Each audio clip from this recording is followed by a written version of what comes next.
Good morning po sa lahat. So, bali ito na po yung natapos ko na 4 season. Ito na po yung natapos ko sa 4 season cross stitch. Sa dalawa,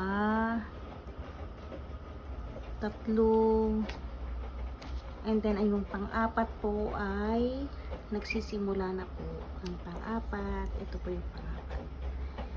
Kaya konting tiyaga sa pag-create handicraft na ginagawa ko. Yan, ito po yung handicraft na ginagawa ko po sa cross stitch. Kaya maraming salamat. O, diba ang ganda? Pag na-frame na ito, maganda na siya. O, yan. Pag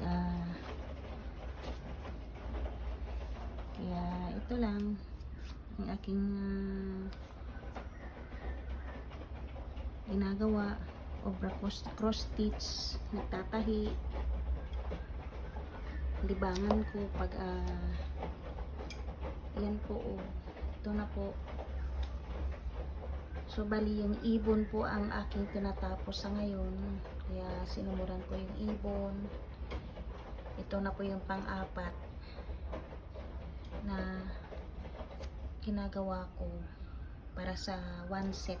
Ito yung sinasabi na one set na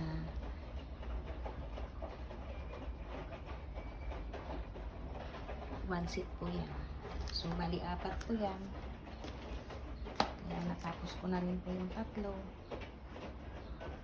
So bali ito na yung tatapusin ko na within siguro matatapos po ito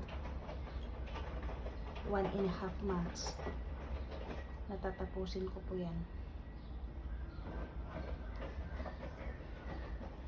Kunting tiyaga na lang po at mabubuo ko na po itong apat na ginagawa ko.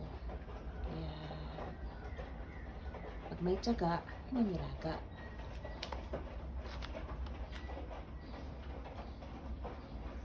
Yan po ang ginagawa ko po bilang isang libangan lang po to ang ginagawa ko po. Pag may oras, ito ang ginagawa ko. Diba? Nakakatuwa naman din po kasi kahit papaano at least nakakapagtahi din ako para sa akin din. Maraming salamat po.